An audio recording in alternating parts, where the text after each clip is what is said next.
말씀 함께 또 보도록 하십시다. 계속해서 성령은 누구신지 내용을 볼 텐데 오늘 성령 세례에 대해서 보도록 할 겁니다. 세례를 또 받아야 하는가 하는 질문은 여러 가지 의미가 있는데 오늘 성령 세례를 보는데 그것을 보기 전에 히브리서 6장 말씀을 함께 보도록 할 겁니다. 히브리서 6장은 6가지 기초를 이야기해 주고 있어요. 특히 바울이 이 히브리서는 사실 누가 썼는지 명확하지 않기 때문에 바울이 거다 추정을 하지만 그 흐름이나 모든 게 이 내용을 보면 우리가 그리스도인으로서의 이 기독교 부의 초보를 알아야 된다는 것을 강조를 하면서 이해를 시킵니다. 그래서 이 말씀을 통해서 세례, 특히 성령 세례에 대한 것을 보도록 할 겁니다. 그래서 이 말씀을 함께 읽도록 하십시다. 그러므로 우리가 그리스도의 도의 초보를 버리고 죽은 행실을 회개함과 하나님께 대한 신앙과 세례들과 안수와 죽은 자의 부활과 영원한 심판에 관한 교훈의 털을 다시 닫지 말고 완전한 대로 성숙한 대로 나아갈지니라. 하나님께서 허락하시면 우리가 이것을 하리라. 한번 빛을 받고 하늘의 은사를 맛보고 성령의 찬양과 되고 하나님의 선한 말씀과 내세 능력을 맛보고도. 그래서 5절까지만 먼저 보도록 하시죠. 6절을 보고 볼 텐데 여기 보면 6가지의 초보라 그래서 그리스도 도 기독교의 기본적인 파운데이션, 기초가 뭔지, 초보가 뭔지를 이야기해 주는데 첫 번째가 죽은 행실입니다. 죽은 행실을 회개함이 제일 먼저고 그 다음에 하나님께 대한 신앙, 우리가 무엇을 믿는지, 누구를 믿는지 그것이 기초고 세례인데 세 번째 이 세례가 우리가 일반적으로 몇 가지 세례로 알고 있는지 모르지만 성경은 세례들이라고 그래요. 다시 얘기해서 세례는 한 가지 이상이라는 얘기고 그 다음에 안수, 죽은 자의 부활, 영원한 심판에 대한 것이 기독교의 터라고 파운데이션이라고 기초라고 얘기합니다. 다시 얘기해서 이것은 초보라는 것은 마치 그 초등학생 수준의 것을 알고 이 내용을 알아야 성숙한 대로 갈 수 있다고 합니다. 성경의 기독교의 기본에 대한 것을 적어도 이 정도는 깨달아야 한다는 얘기를 하는 겁니다.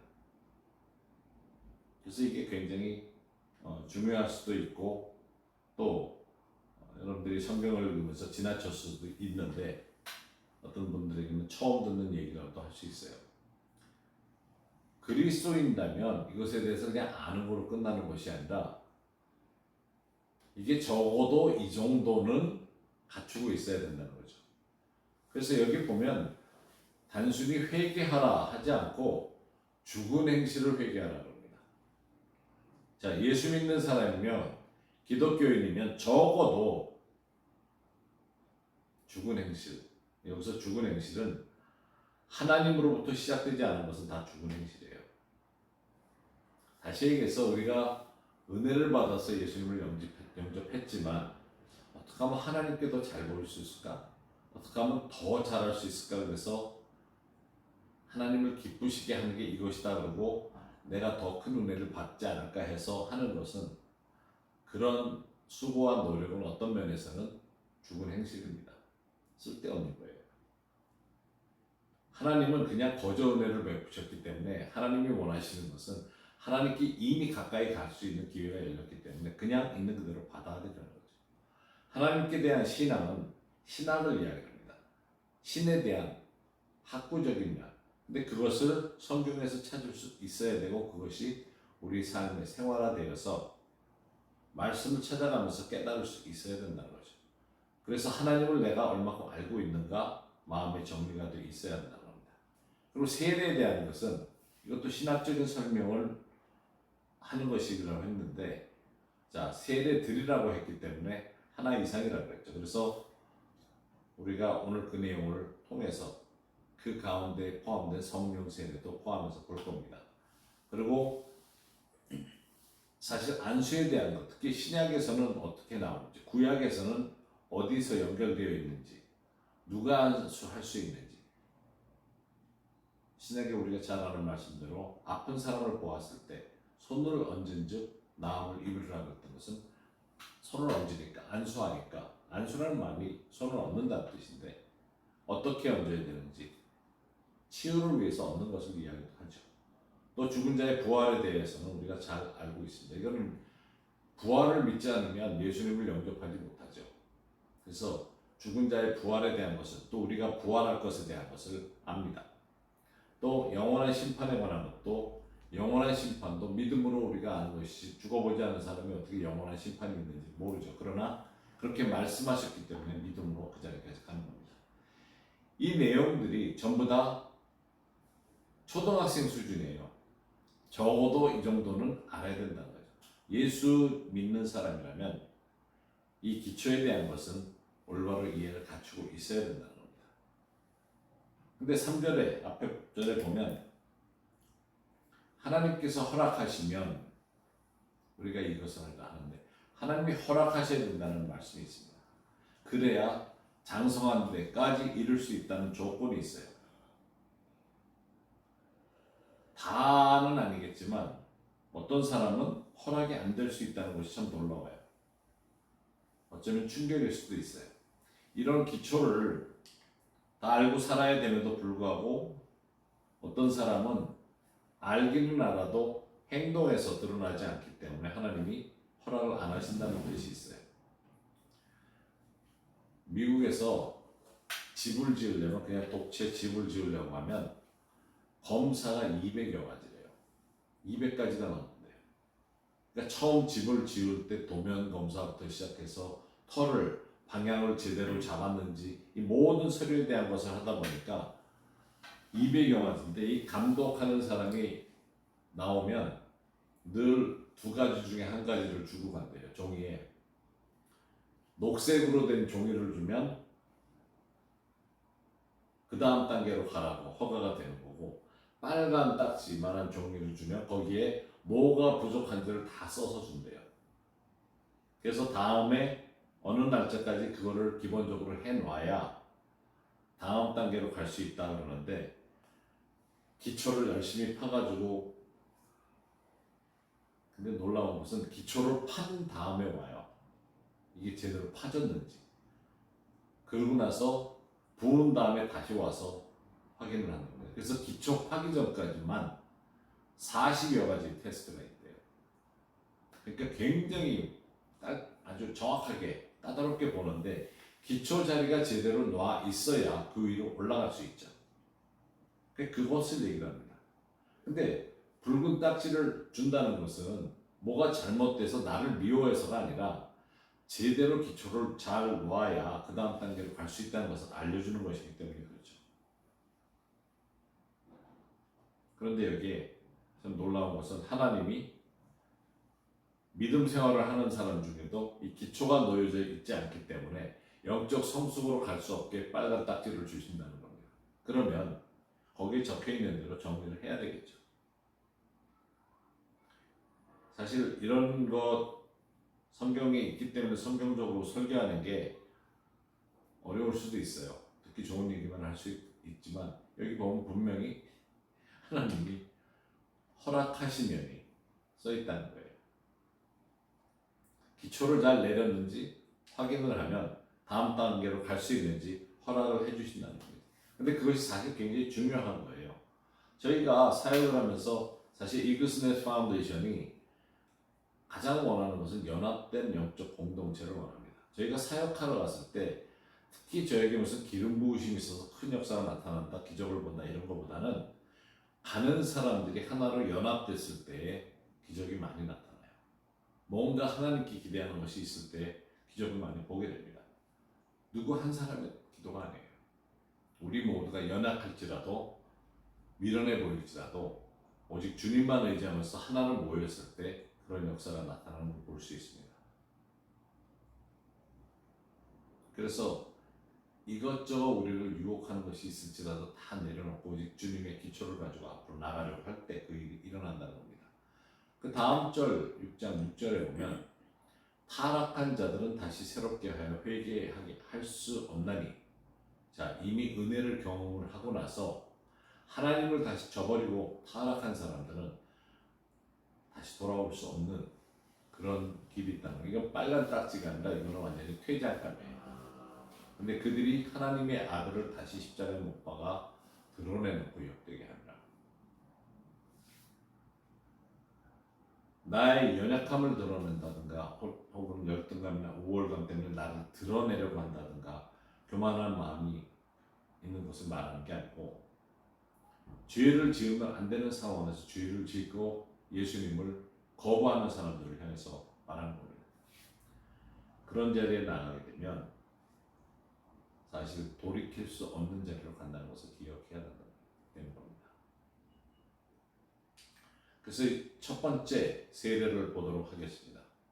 첫 번째 세례는 고린도전서 12장 13절에 우리가 유대인이나 헬라인이나 종이나 자유자나 다 한 성령으로 세례를 받아 한 몸이 되었고 또 다 한 성령으로 마시게 하셨느니라. 여기서 보면 성령께서 세례를 통해서 한 몸이 되게 만든다고 합니다. 세례 중에 가장 우리가 기억을 해야 되는 것은 첫 번째 세례는 구원입니다. 우리가 구원을 받으면 자동적으로 유대인이든 헬라인이든 아프리카 사람이든 그 직업에 귀천 없이 한 몸이 된다는 겁니다. 그리스도의 몸이 돼요. 전 세계에 사는 모든 크리스찬은 한 몸이에요. 요즘은 뭐가 제일 공통어인지 모르겠는데 세계 공통어 두 가지가 70년대, 80년대, 90년대, 2000년대까지 두 가지 단어가 공통어였어요. 첫 번째 공통어는 코카콜라래요. 세계 모든 사람들이 코카콜라를 알아요. 아프리카 어디를 가도 코카콜라는 다 알아요. 그만큼 코카콜라가 전 세계로 퍼져 있어요. 전 세계로 갔는데 페루는 아닐 것 같아요. 코카콜라가 현지 콜라가 너무 맛있어가지고 코카콜라 회사가 그 회사를 사버리는 바람에 코카콜라가 들어가지 않고 있는 나라가 페루라고 들었는데, 하여튼 코카콜라가 세계 1위고 두 번째가 할렐루야예요. 모든 나라의 사람들이 할렐루야를 알아요. 머슬럼도 할렐루야를 알아요. 그 정도로 할렐루야가 세계의 공통어인데, 그렇게 된 이유 중에 하나가 그리스도의 몸이 하나라는 데서 나오는 힘인 거예요. 어디를 가든지 그렇게 할렐루야 하는 것을 알 수 있을 정도로.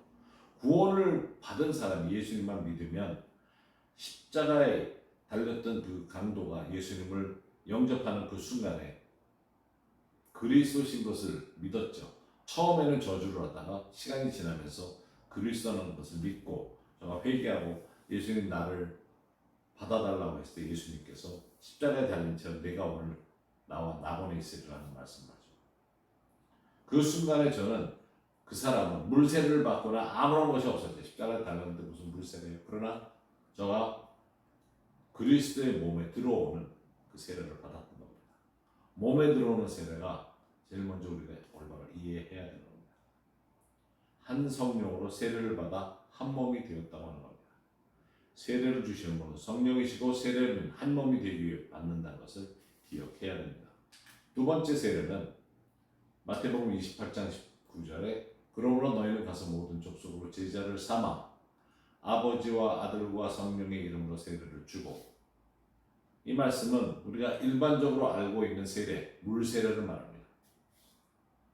근데 물세례가 그만큼 중요합니다. 여기서 세례의 의미는 물에 담근다. 다시 얘기해서 그 흰 천을 물을 들일 때 색깔이 있는 데다 담급니다. 담그면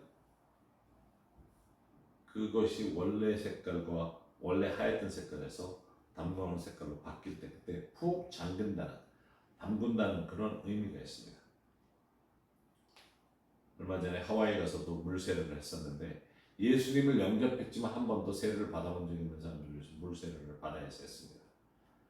너무도 좋은 의식이고, 물에 들어갈 때는 세상에 대해서 내가 죽고 살아나는 의미에서 물에서 올려 나옵니다. 물론 교회마다 유권 해석이 있어서 물을 조금 머리에 뿌리는 것으로 회개를 인정을 하고 예수님 영접한 걸 인정을 하고 세를 주는 의미도 있고 여러 가지가 있지만 그 근본은 물에 푹 담근다.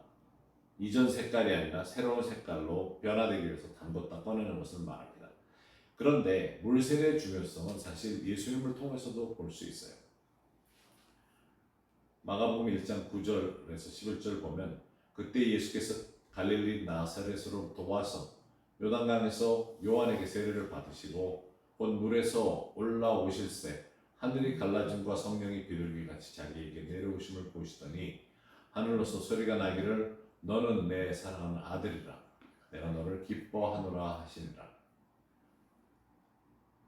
우리가 세례를 받으면 하나님께서도 기뻐하신다는 것을 알아야 됩니다.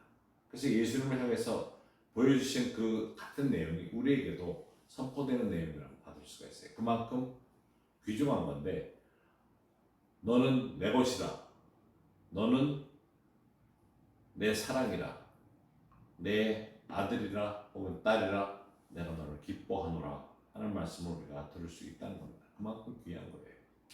세 번째 세례는 마태복음 3장 11절에 있는 세례인데 나는 너희를 회개케 하기 위하여 물로 세례를 주거니와 이거는 세례 요한의 말입니다. 내 뒤에 오시는 이는 예수님을 이야기를 하죠. 나보다 능력이 많으시니 나는 그의 신을 들기도 감당치 못하겠노라. 그런 성령과 불로 너희에게 세례를 주실 것이요.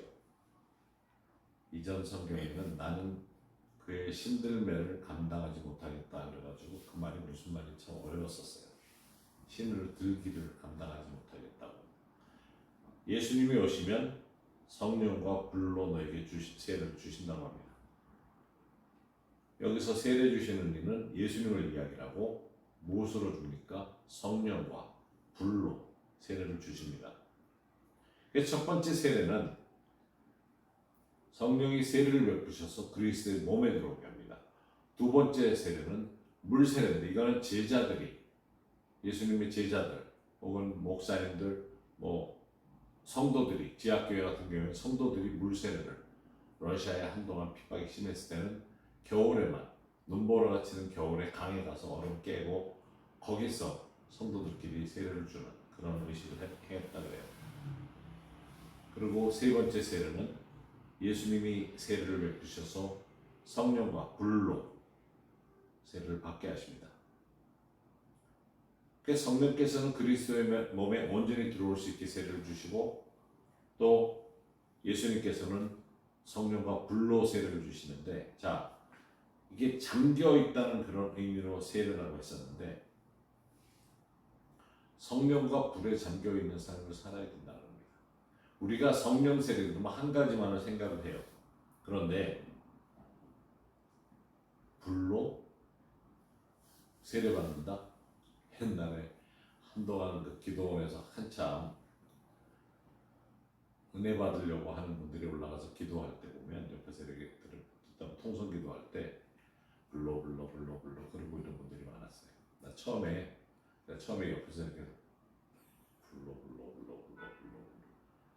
불로 장생을 원하나? 뭘 얘기를 하는 거지? 한참 나중에 보니까 성령 세례와 불 세례에 대한 것을 불에 대한 것을 이야기를 하는데 오늘 불에 대한 것을 많이 얘기 안 하지만 그분들 불 통과하는 것을 기도를 해서 응답을 받았으면 참 뜨뜻한 삶을 살 거예요.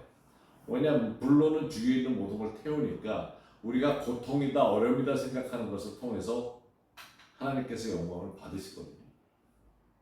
근데 본인이 기도했으니까 내 인생은 왜 이렇게 힘들어 그러면서도 계속 기도할 때 불로 그러면 그러니까 불이 내리죠. 이 불에 대한 것도 나중에 기회가 되면 더 보도록 할 겁니다. D.L. 무디라는 유명한 전도자가 있었어요. 근데 이분이 새로 교회를 부임해서 작은 교회에 가서 목회를 하는데 거기 나이 많으신 두 분이 할머니들이 목사님을 볼 때마다 목사님은 성령 세례를 받으셔야 합니다. 밤낮 들으면서 가는 거예요. 예배 때마다 와서 그러고 기도 모임만 있어가지고 목사님은 성령 세례를 받으셔야 됩니다. 그래가지고 아니 난 이미 물 세례를 통해서 그리스도의 몸에 들어가서 세례를 받았는데 무슨 또 다른 세례가 있다고 이렇게 성가시겠구나. 하며 성경을 다시 공부를 하기 시작을 했습니다. 그러다 보니까 내가 생각했던 게 아니라 예수님이 불과 성령과 불로 세례를 주신다는 것을 깨달은 거예요.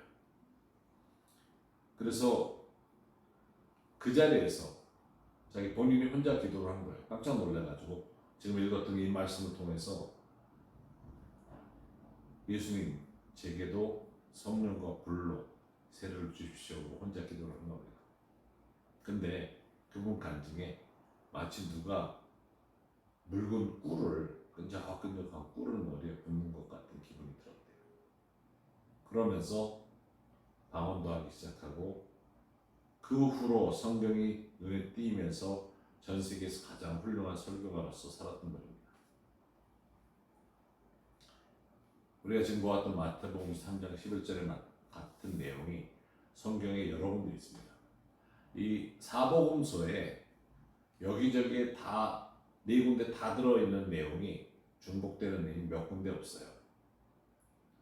이걸 외에 이제 5천 명을 먹이셨던 오병이어의 사건. 그래서 몇 가지 내용은 들어있어요. 그렇지만 다 들어있진 않은데 같은 것이 들어있는 내용 보면 마가복음 1장 8절에 나는 너희에게 물로 세례를 주었거니와 그는 성령으로 너희에게 세례를 주시리라. 누가복음 3장 16절에는 요한이 모든 사람에게 대답하여 가로되 여기는 세례 요한을 말합니다. 나는 물로 너희에게 세례를 주거니와 나보다 능력이 많으시니까 오시나니 그는 나는 그 신들매를 제가 이 신들매라는 것이 따로 단어인 줄 알았어요. 그래서 신들매가 뭐지?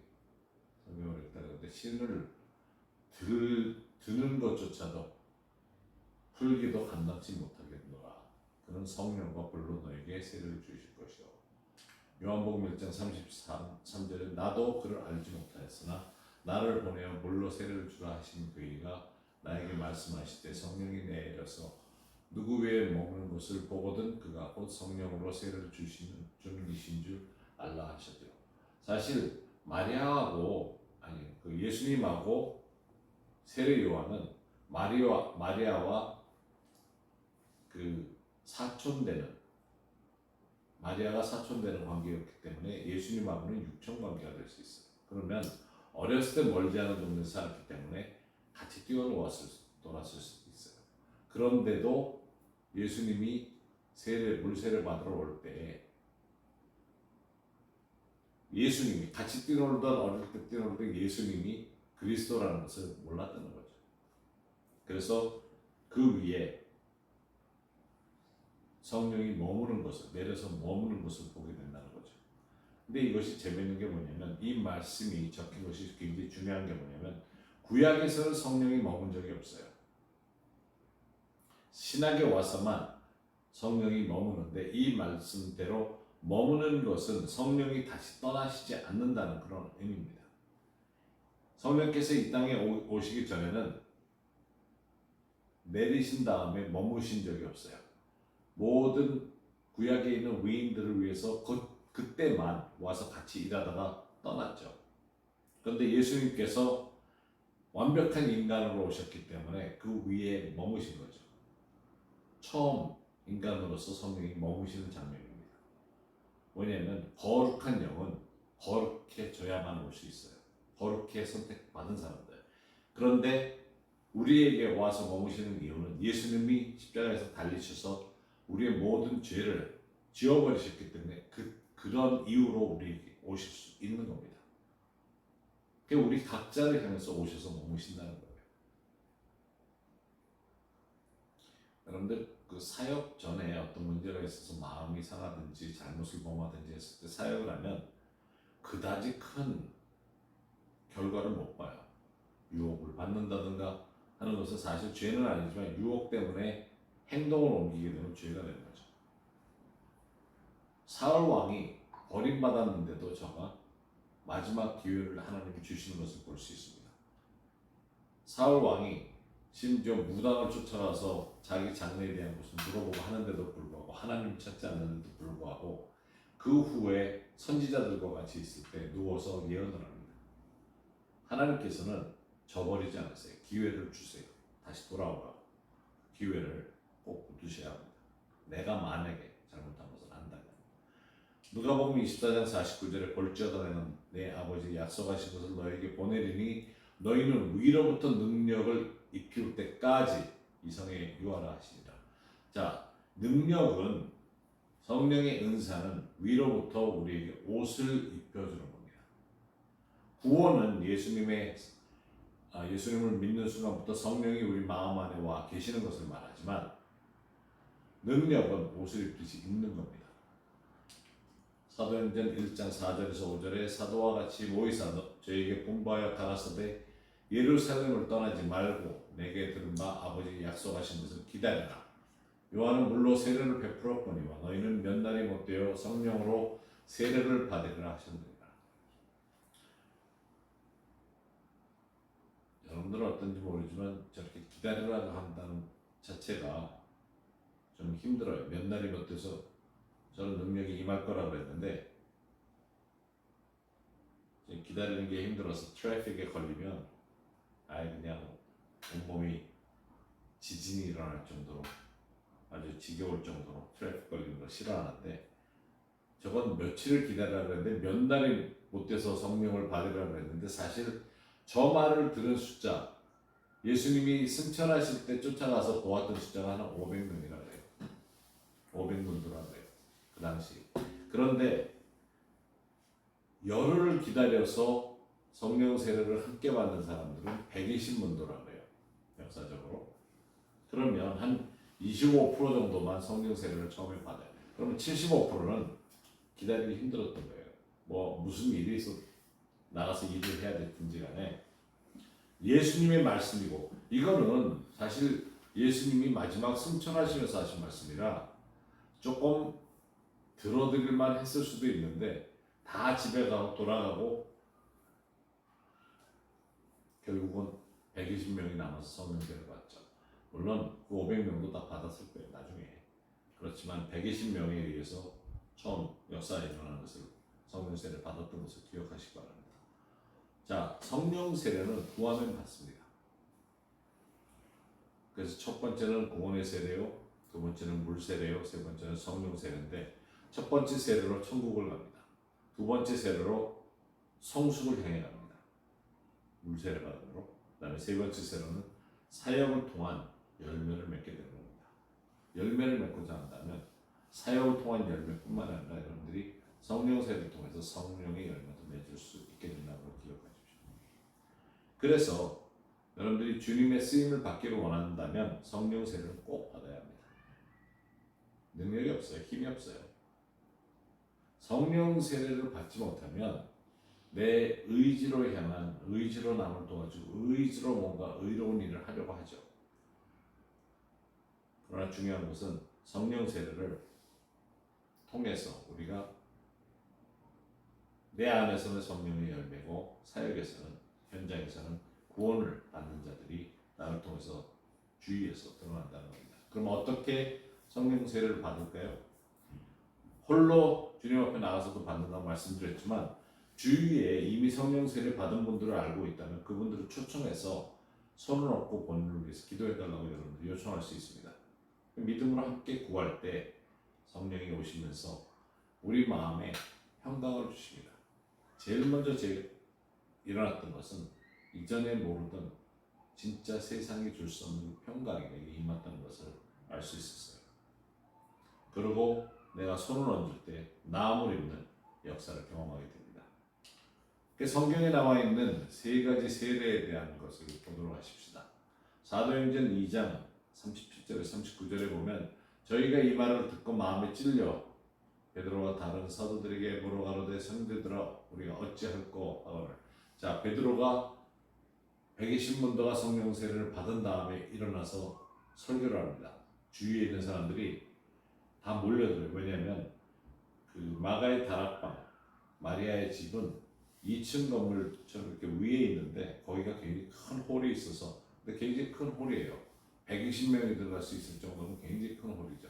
처음에 500명이 모였었으니까 엄청나게 큰 홀인데 그냥 빽빽하게 들어서 같이 기도를 했는지 모르지만 아니면 장소가 좁아서 120명까지밖에는 못 들어갔는지 모르지만 베드로가 설교 후에 그 말을 듣고 마음이 찔렸다 그러죠. 베드로가 그러되 너희가 회개하여, 여기서 구원을 받는 것, 구원의 세례, 회개해서 구원의 세례를 받게 되면 그리스도의 몸에 들어오게 되고 가까이 예수 그리스도의 이름으로 세례를 받는, 물 세례를 받고 죄 사함을 선포하라는 거예요. 난 더 이상 죄 속에서 살지 않겠다. 그리고 성령을 선물로 받게 된다고, 성령 세례를 받으라고. 이 약속은 너희와 너희 자녀와 모든 먼 데 사람 곧 주 우리 하나님이 얼마든지 부르시는 자들에게 하신 것이라. 이 베드로의 이 선포가 우리에게까지 도달한 겁니다. 먼 데 있는 사람이잖아요. 예루살렘에서부터 먼 데 있는 우리에게까지 이 내용이 도달한 겁니다. 사도행전 16장 30절에 사실은 그 바울과 실라가 왜 두들겨 맞았는지 모르게 소요를 일으켰다 그래서 굉장히 많이 맞고 밤에 감옥에 들어가 있을 때 지진이 일어나면서, 찬양이 있고 지진이 일어나면서 옥의 문이 다 열렸죠. 그때 간수가 자기가 자살하려고 하다가 바울이 우리 여기 있다, 떠나지 않았다 그런 마음에 들어와서 보고는 선생들이여 내가 어떻게 하여야 구원을 받으리까 하는 질문을 합니다. 그때와 이 질문은 조금 달라요. 여기서 보면 그런 이야기가 아니고 마음이 찔려서 회개하려고 하는 바울이 있었을 때 그 옥 지키는 사람은 두려웠기 때문에 내가 어떻게 살 수 있습니까 하는 질문을 하는 거였고, 여기서는 세례에 대한 것을, 구원받는 그 과정을 이야기해서 베드로가 그 세례까지, 성령 세례까지 이야기를 합니다. 그러면서 이것은 우리 다음 세대들도 그리고 멀리 있는 우리에게까지 적용된다는 말을 하죠.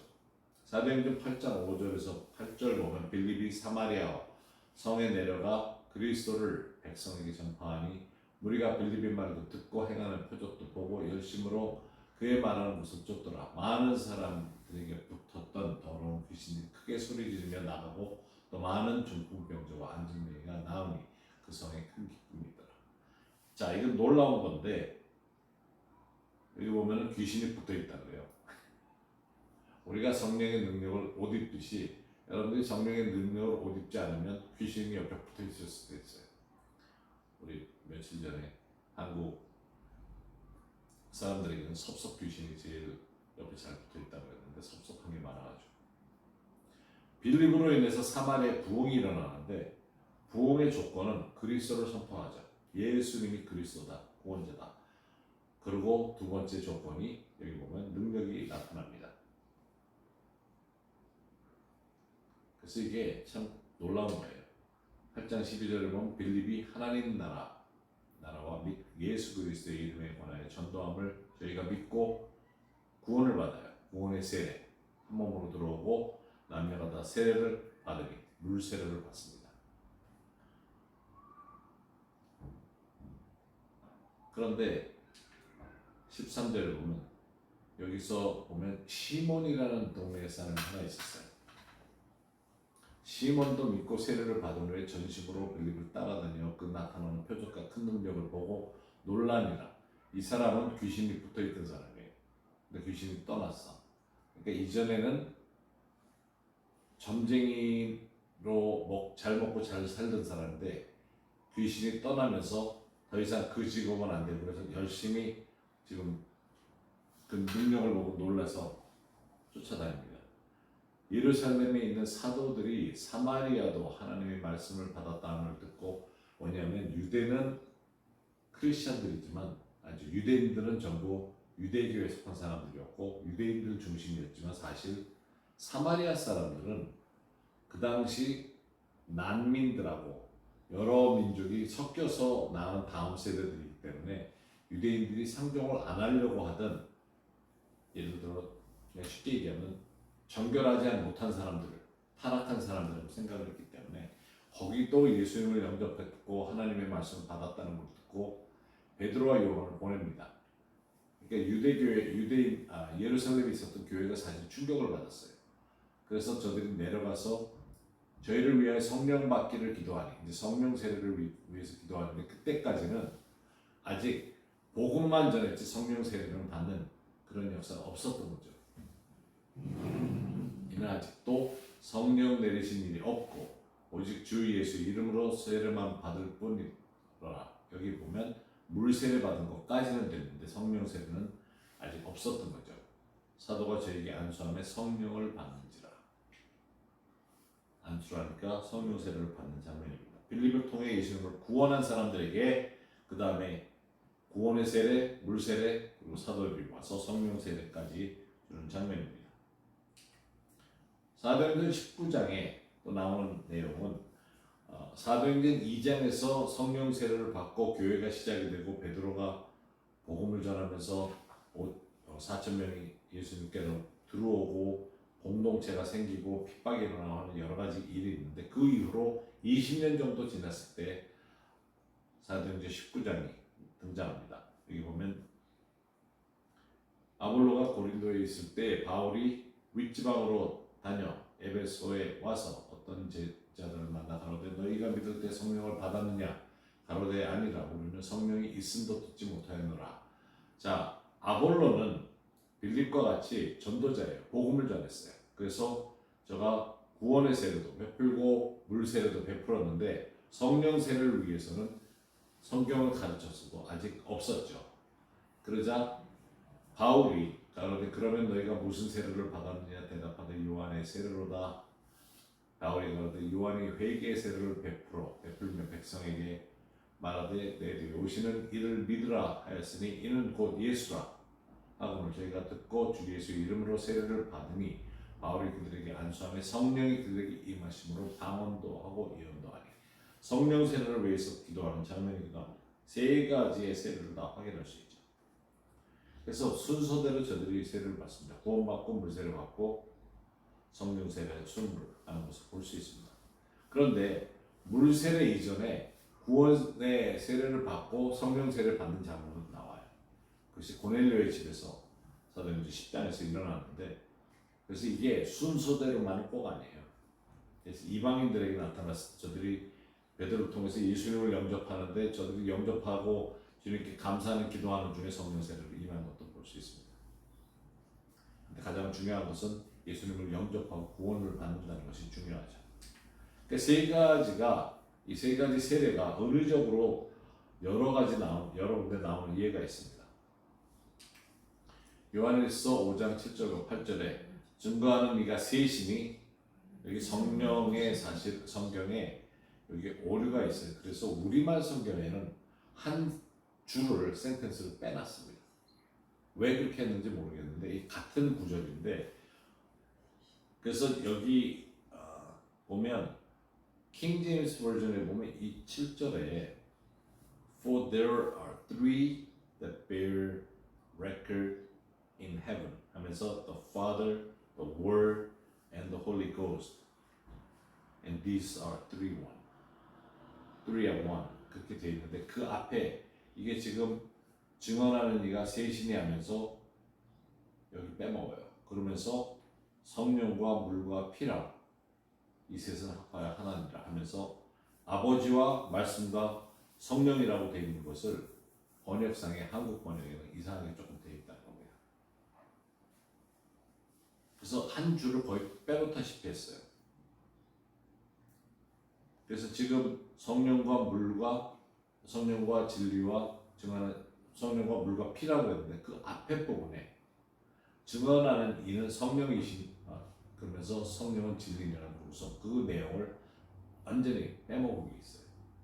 근데 그 앞부분의 것은 아버지와 증거하는 이는 아버지와 말씀과 성령이라고 되어 있는데 우리 성경에는 그 자체가 완전히 빼져 있어요.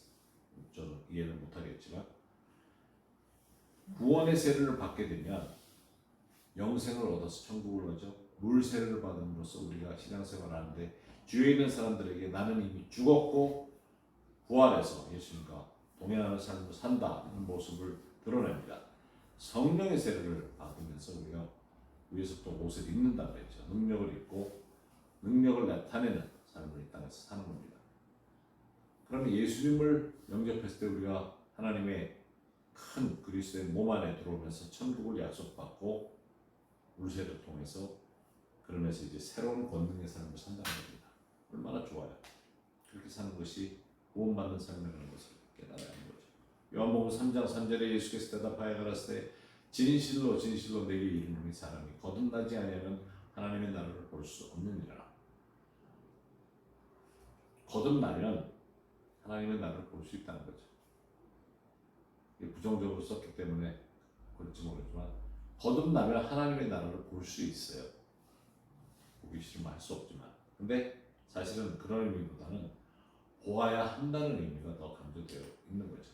그래서 그 아래 5절을 보면 예수께서 대답하시되 진실로 진실로 내게 이르노니 사람이 물과 성령으로 나지 아니하면 하나님의 나라에 들어갈 수 없느니라. 물과 성령으로 나면 하나님의 나라에 들어갈 수 있습니다. 예수님을 영접하고 이 땅에서 어떠한 도전을 이겨내므로 하나님 나라에 나의 삶이 드러나는 것을 있다고 하시는 것은 은유적인 해석일 수 있습니다. 물세례를 받고 성령 세례까지 받으면 하나님 나라에 들어가는 것은 개런티예요. 그러면서 그걸 가진 능력을 행하는 삶으로 살면서 승리하는 삶을 살아가는 거죠. 근데 아브라함의 삶을 통해서도 창세기 12장 1절에 여호와께서 아브라함에게 이르시되 너는 너의 본토 친척 아비집을 떠나 내가 네게 지시한 땅으로 가라 하십니다. 여기 보면 구원을 향해서 부르시는 모습이에요. 나를 따라오라 하는, 사람 낳는 어부가 되게 해주라 할 때 나를 따라오라 하는 것과 똑같이 그렇게 말씀하십니다. 고린도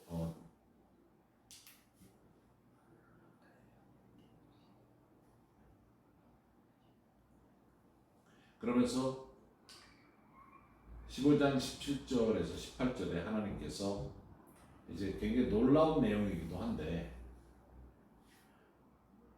해가 어두울 때 연기 나는 풀무가 보이며 타는 횃불이 쪼갠 고기 사이로 지나가더라. 이게 이제 언약에 대한, 여호와께서 아브라함에게 언약을 하시는 장면인데, 아브라함이 소를 반을 쪼개서 이렇게 놔두고, 그런데 밤에 풀무가 그리고 뒤에 횃불이 쪼개진 그 고기 사이로 왔다 갔다 하는데 팔자를 그리는 거죠. 그러면서 언약을 선포를 하십니다. 여호와께서 아브라함에게 더불어 언약을 세우고 가라사대 내가 이 땅을 애굽 강에서부터 그 큰 강 유브라데까지 네 자손에게 주노니 하면서 땅을 준다고 하십니다. 언약의 말씀인데 여기서 중요한 것은 풀무는 하나님 아버지고 횃불은 하나님이신 아들 예수님입니다. 그래서 이 언약은 하나님과 하나님 아들이 직접 언약을 맺은 거예요. 구원에 대한 것은, 영생에 대한 것은 단순히 아브라함에게 너와 내가 약속을 한다는 것이 아니라 하나님과 아들이 약속을 하는 겁니다. 대신 약속을 하는 거죠.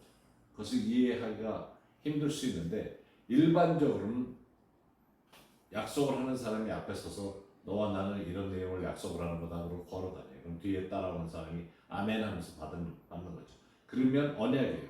만약에 어기면 너도 이 소처럼 돼. 갈라질 거야. 배가 갈라지고 죽게 돼. 하는 그런 의미인데, 이거는 아브라함이 따라하는 게 아니라 하나님과 예수님이 직접 하시는 거예요. 구원에 대한 메시지가 여기 있는 건데, 자, 여기서 흥미로운 것은 이후에 이제부로는 내 이름을 아브라함이라 하지 아니하고 아브라함이라 하리니 이는 내가 너로 열국의 아비가 되게 하리라. H가 붙죠. 아브라함에서 아브라함. 근데 H는 루아 할 때 성령을 이야기합니다. 그래서 생명이라는 의미의 생기라는 의미의 H가, 히브리 말에 H가 들어가면서 그냥 루아 할 때의 성령의 의미를 아브라함의 이름에 넣어주신 겁니다.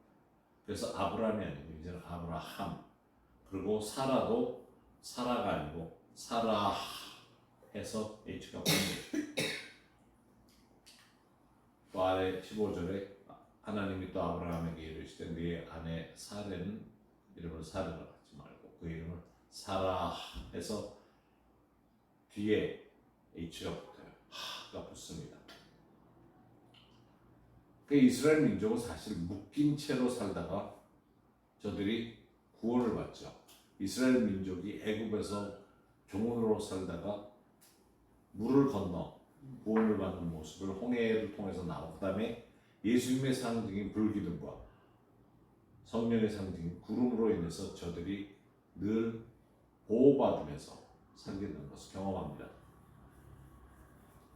그런데도 불구하고 직접 하나님이 만나자 했을 때 모세 보고 올라가라고 하고 자기들은 그러지 못하죠. 그러면서 죄를 범해서 3만 명이 죽는 그런 것을 볼 수 있습니다.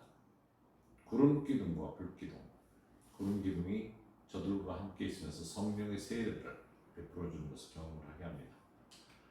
에스겔서 16장 9절에 내가 물로 너를 씻겨서 내 피를 없이 하며 내게 기름을 바르고 하면서 피는 구원을 물은 여기서 보면 세례를 그리고 기름 부음 받음은 성령 세례를 상징하는 것이 에스겔서에 그 세 가지 세례가 다 나와 있다는 겁니다. 고린도전서 10장 1절에 형제들아 나는 너희가 알지 못하기를 원하지 아니하노니 이 바울의 전형적인 강조하는 법인데 꼭 알아야 된다. 우리 조상들이 다 구름 아래에 있고 바다 가운데 있으며 모세에게 속하여 다 구름과 바다에서 세례를 받고 하면서 그 내용을 설명을 하고 있습니다. 모세를 통해서 구원받고 바다에서 물세를 받고 성령의 상징 구름으로 세례받는 것은 세례받은 그 내용을 너무 잘 표현하고 있죠. 10장 6절에는 그런 일은 우리의 거울이 되어 우리로 하여금 저희가 악을 즐겨할 것 같이 즐겨하다 되지 않게 하려 함이니 하면서 본보기로 구원의 세례, 물세례 그리고 성령 세례 여기서 본보기가 되었다는 그 앞절에서 말한 것을 얘기를 하고 있습니다. 그러면서 11절에는 저희의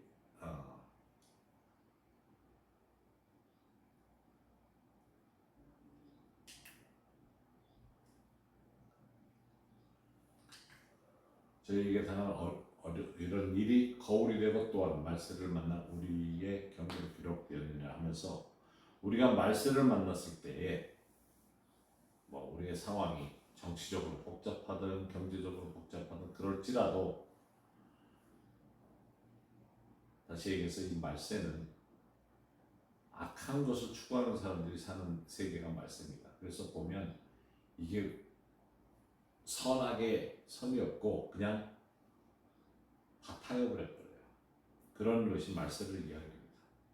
그런데 모세 장막을 한번 생각을 해보면 앞에 들어가서 모세 장막에 들어갈 때 거기에 입구에 들어가면서 제물을 드리는 피를 드리는 자리가 있고 그 다음에 물두멍이라는 곳이 있으면 물을 놓고 거기서 씻는 곳이 있어요. 그러니까 피를 흘리고 물로 정결케 하고 그리고 기름을 바릅니다. 그리고 번제 드리는 것을 안에서 볼 수 있고 그 다음에 거기에 지성소를 망하는 곳이 있었죠. 근데 예수님을 통해서 지성소가 갈라지면서 이제는 하나님과 직접 제사장 통하지 않고도 대화를 할 수 있는 자리로 열렸다는 것을 기억해야 됩니다. 그만큼 성령 세례가 기름 부음 받음이 중요한 겁니다. 그래서 기름을 바른다는 것이 구약에서부터 전통으로 내려온 것인 것을 기억해야 돼요. 성령 세례는 그래서 우리에게도 굉장히 중요한 것을 여러분들이 기억하셔야 됩니다. 그래서 이 시간 우리 잠깐 기도하십시다. 성령 세례가 그만큼 필요한 겁니다. 성령 세례를 받아야 되는 것도 필요하지만 성령 세례를 받지 않은 분들도 이미 받은 분들도 그 중요성을 다시 기억하면서 주님을 바라보고 나갈 수 있어야 됩니다. 우리의 삶은 주님과 동행하는 삶은 감사의 삶이요 능력의 삶이요 열매를 거두는 삶입니다.